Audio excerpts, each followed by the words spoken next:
I'm Matt McClure, and this is Currents. Latino Catholics are a diverse group. We'll find out how well the church in New York is meeting their many needs. Plus, Brooklyn's Catholics honor the Good Scouts among us. Most of the scouting units, certainly in our own diocese, are sponsored by Catholic churches. So we're very proud that we can cooperate in this youth program, which is of the highest moral character. And a uniquely spiritual look at a classic work of art. I really hope that they understand that what is depicted in this painting, it's not an abstract reality. It's something that's very present in their own lives.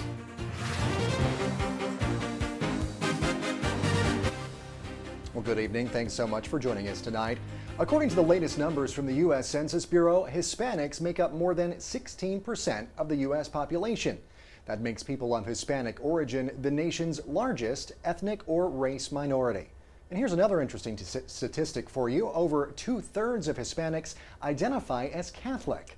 And while Hispanics undeniably contribute to the diversity of the church, especially here in Brooklyn, they themselves are a very diverse group. You have Mexicans, Dominicans, Chileans, and more. Those are just some of the many communities who make up the larger group known as Hispanics. And with the welcome arrival of Hispanic Catholics to parishes comes its benefits and also challenges for the church. To take a look beyond the numbers, I sat down earlier today with Rudy Vargas. He's the former co-director of Hispanic ministry for the Brooklyn Diocese and currently works as a field consultant with the Catholic School Advantage campaign. And as you might guess, he shared his opinion that when it comes to Hispanic Catholics, there's much more than meets the eye. Rudy, thanks so much for being here. Really appreciate your time. Thank you, Matt. I'm happy to be here. Well, we're kind of almost getting right to the middle of Hispanic Heritage Month. And as we do this, as we observe the heritage of Hispanics, oftentimes we talk about Hispanics and Hispanic Catholics in particular as kind of just one big group of people, when in fact I think it's a lot of different, very diverse groups of people. Talk to us for just a moment about the diversity of the Hispanic Catholic community. Yeah, Matt, I really appreciate that we're talking about this, because the reality is that our Hispanic Latinos are not monolithic. You know, we're diverse. You have some that come from the Caribbean, some that come from Latin America, South America, Mexico. And even though we speak Spanish, some of even our words don't mean the same. They have different connotations. But this diversity for the church is very enriching, because it gives us an opportunity to come together, to listen to each other, to grow together. Many of us share many things in common in terms of our faith and the way we were brought up. But even that, there's this diversity. And just the way sometimes we think and the way we approach one another. So it's good in a sense that it helps us to have something in common and to seek what we have in common with one another. On the other hand, it is a challenge, because you have, like any other regular group, competition.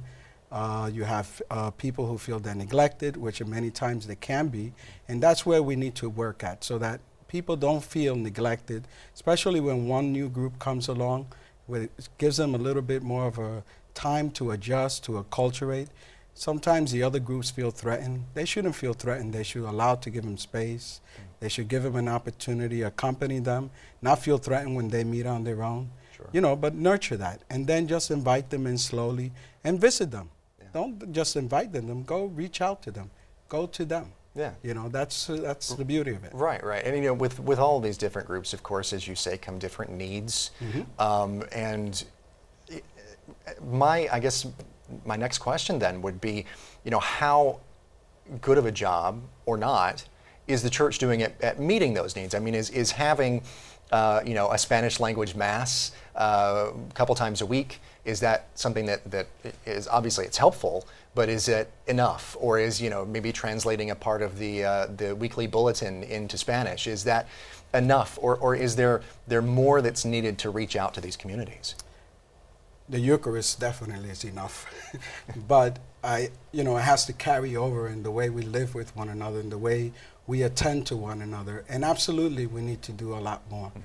We need to be with the community where they're at, attend to their needs, their many needs, especially the recently arrived immigrants, Mexicans, Salvadorian, Ecuadorians, etc. And we also have to be very careful not to neglect or to think that because you have a second or third generation of Latinos like Puerto Ricans and Dominicans here, and some Cubans, that they are adjusted or acculturated, or they don't need any further attention. Are Latinos staying with the Catholic Church, or are they? Do we see any sort of trend of maybe moving away to like more evangelical churches or things like that, or is there growth or a steadiness of retention of Hispanics in the Catholic Church? What's kind of happening there?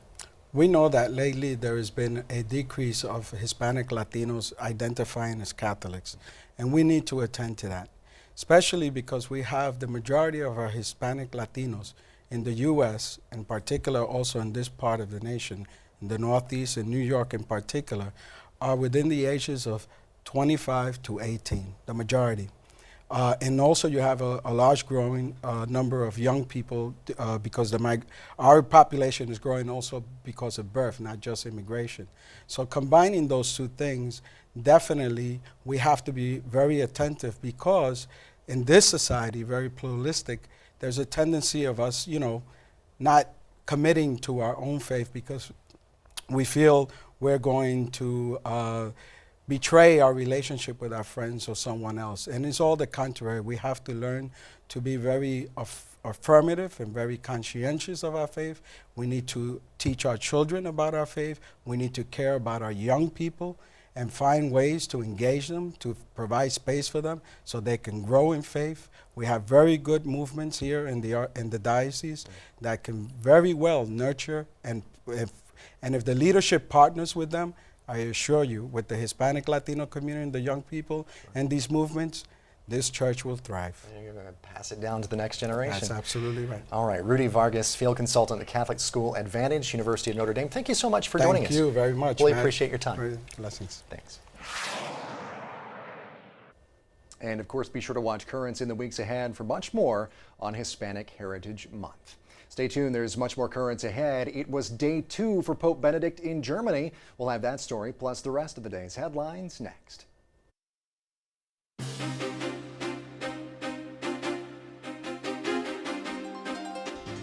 Welcome back to Currents. I'm Matt McClure. Coming up later, a famous Dutch artist interprets the love-hate relationship between 2 legendary brothers in the Bible.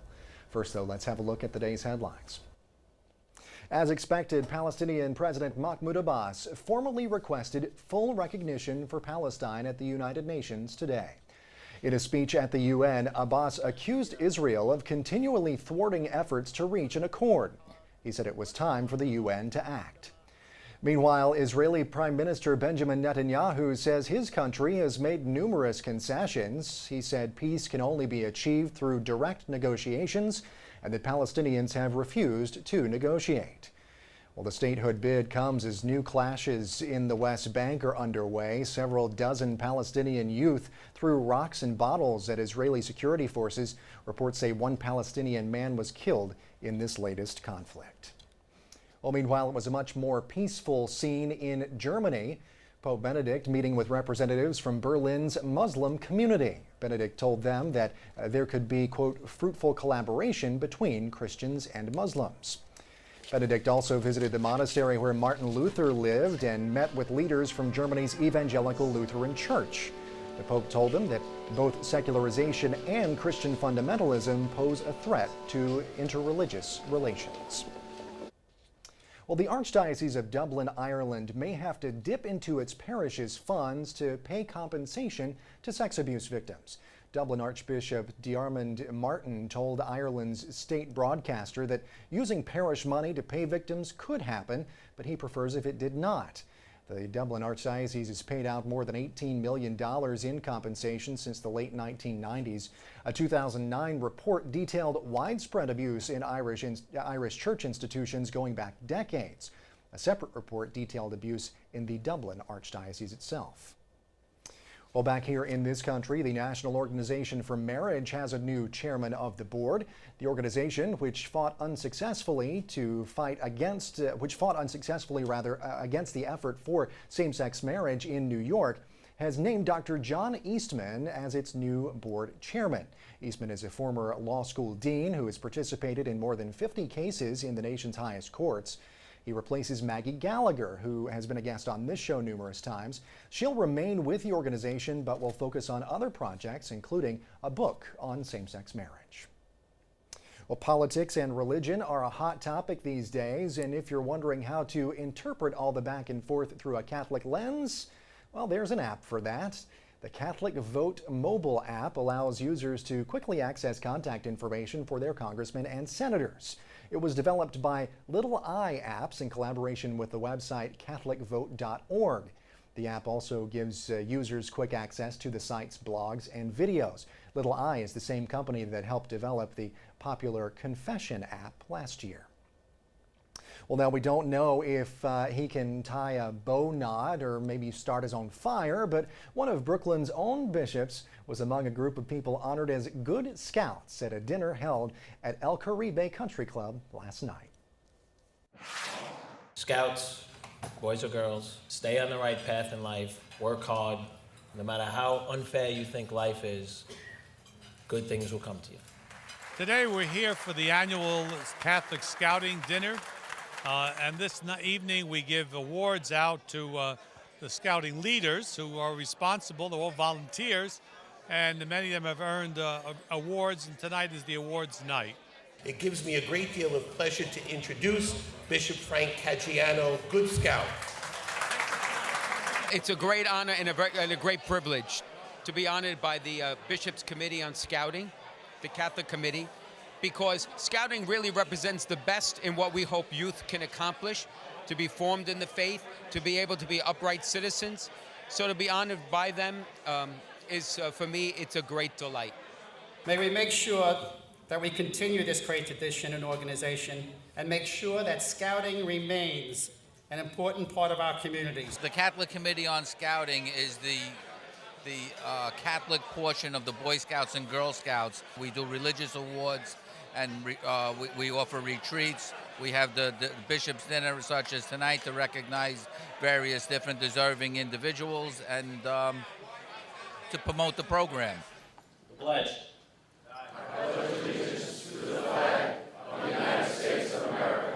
Being a Catholic and a Scout is basically the same thing.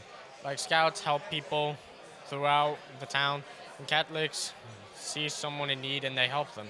So Scouts and Catholics, they're the same thing. I have a real love for the Scouts. I was a Scout leader up to the time I went into the seminary, so I really am behind the Scouting program. Let us continue to work on behalf of Scouts and our young people, for they are the future and hope of our church. Thank you all very much. God bless you. And a big congratulations to all of the honorees. Stay with us, there's more currents ahead. When we return, New York City's public schools now require kids to take sex education. Bishop DiMarzio stops by to talk about the church's stand.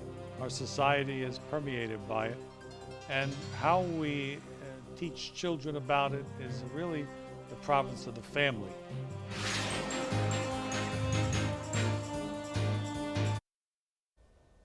Welcome back. When New York City announced a new sex education mandate, church leaders were quick to respond. Now, the mandate requires students in all of the city's public, middle, and high schools to take lessons in sex education on a variety of topics. It's all part of a new effort known as the Young Men's Initiative, which aims to improve the lives of young Black and Latino men in New York City. Well, Brooklyn Bishop Nicholas DiMarzio wasted no time in denouncing the new sex ed mandate. In a statement, he accused the city of forcing a political agenda on children and their families. Among other things, he said that suggesting the mandate is needed and citing Black and Latino minorities was, quote, offensive to parents and squashes the principles that education for our children was founded upon, end quote. Well, I had a chance to sit down with Bishop DiMarzio to talk about all of this, and it's the subject of this week's Into the Deep. Bishop DiMarzio, thanks for being here. Oh, good. Appreciate your time.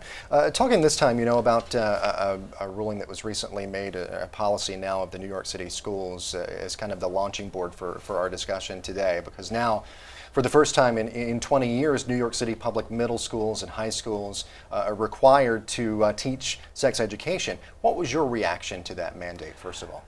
Well, I was somewhat surprised that there wasn't much consultation before with the community before it was done. It was kind of an executive order. But I think, again, we've got to be very careful in the area of sexuality. Our society is permeated by it. And how we teach children about it is really the province of the family. Families can look for help in doing this. They can ask the schools. They can ask other institutions, churches, etc. But really, that belongs to the family. So it's with everything else that kids have to learn in school, the 3 R's, reading, Right. writing, and arithmetic, which I've always, it's obviously not an R, but anyway. It's all of those other things that kids have to learn in school. Home should be the place that they learn about this, or the church. Right, because there's values involved. Sexuality is value-laden. It's not just biology. There's a lot more to it. It's an integral part of our personalities, and yet it is not the way we should be seen as people. We're not just sexual beings, we're human beings. And that has to be integrated into how we see the sexuality and how we let people be exposed to it. There's age limits and different times when children can accept and understand things, and there are other times when maybe we give them too much. Unfortunately, already they get too much because the TV gives too much. If parents aren't very careful, they're going to know and see a lot of things that maybe are not age appropriate. So we do have to be aware that the society itself is teaching, communicating values when it's very difficult to overcome them when we don't see it in perspective. Sure. And how would you describe the role of the church specifically in this area? The church should be, again, helping. We always work in local parentis. We take the place of parents in schools and religious education, but we don't displace them. We help them. We are responsible for them, but we're all responsible first to the parents who have entrusted the children to us. So we do have to bring them in.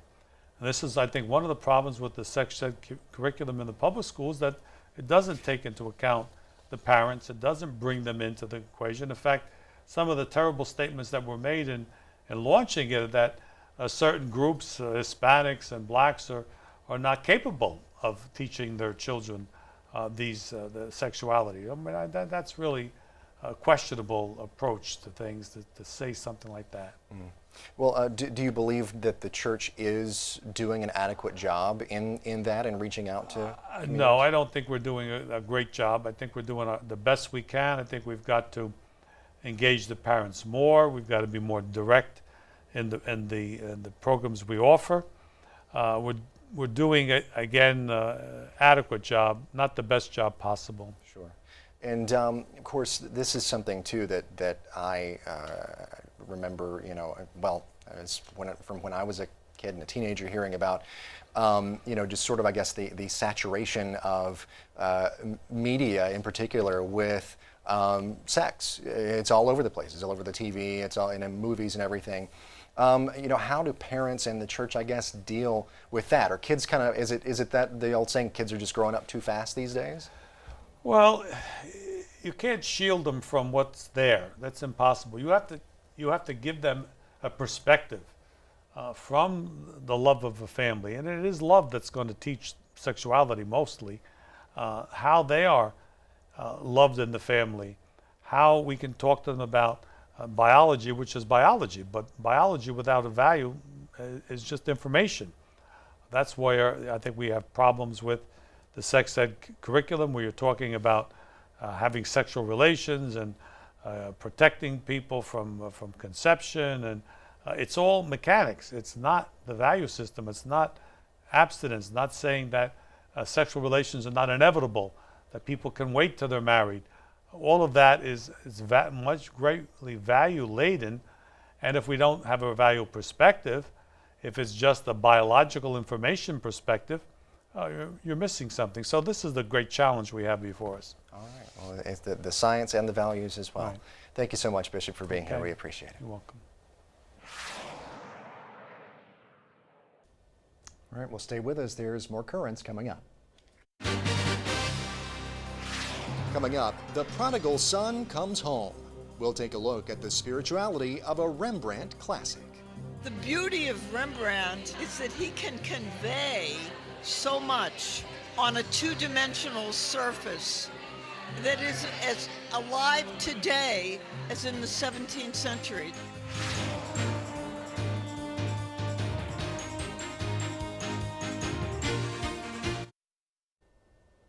Well, finally tonight, how would you like to get a jump start on this Sunday's gospel reading? No, don't worry.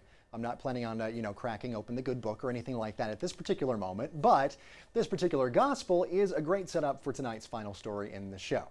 All right, this Sunday, you'll hear the response of two brothers to their father's request to work in his vineyard. Ever since Cain and Abel, brothers, along with their squabbles, often their tricky family ties, well, they've been an enduring theme in the Bible, and perhaps no story of brothers in the Bible is better known than that of the parable of the prodigal son. A young man, squanders his inheritance and returns to the open arms of his father, but to the quite visible dismay of his older brother. Well, that last scene of return has been immortalized in one of the best-known works of art of the Dutch master Rembrandt, and it's appropriately entitled The Return of the Prodigal Son. Well, this spring, men and women gathered to reflect on the message of the parable through the brushstrokes of this classic painting. You look at his head, and it's shaved. There's no hair. It looks like the face of a fetus. What this portrays is the vulnerability, the complete dependence that the prodigal son has on the father at this moment. The goal behind this evening's event was to help the audience connect with the deep spiritual meaning that's behind Rembrandt's painting, The Return of the Prodigal Son. The prodigal son goes off to a foreign land, having demanded from his father the inheritance that was to come to him. He squanders his wealth, spends everything, and finds himself in dire need. So he decides to return to the father and ask for forgiveness. He returns to the father, and the father receives him with total mercy and forgiveness. This is the moment that we see captured in this painting, the moment of reunion, the moment of the son presenting himself to the father in all of his misery. The message of forgiveness and mercy that is communicated through the painting is something that I think is very important for people to experience. Religious art is a great way to meet people where they're at in a non-aggressive manner and to help them gradually come in contact again with the gospel. His right hand is more slender. It's more feminine. The left hand is a little more masculine in appearance. What this symbolizes is, on one hand, the supporting, strengthening love of a father. On the other hand, the soothing love of a mother. The love of a father and the love of a mother are perfectly found in God. I had always studied art in art history classes, but I really enjoy looking at it in more of a religious view and pointing out some things that maybe I didn't know before, didn't see in the paintings. The beauty of Rembrandt is that he can convey so much on a two-dimensional surface that is as alive today as in the 17th century. It's an amazing thing. I would love to see this presentation come to more dioceses, to other churches. I really hope that they understand that what is depicted in this painting, it's not an abstract reality. It's something that's very present in their own lives. The love of The Father for the Son depicted in this painting is the love of God for each one of them.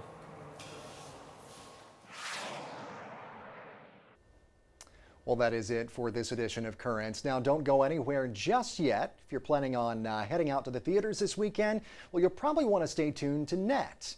Coming up at 8:30, it is a brand new season of Real Faith. Tune in as Stephen Gray-Donis and David DeSerto give a Catholic perspective on the latest new movie releases. It's an all-new season of Real Faith coming up at 8:30 here on Net.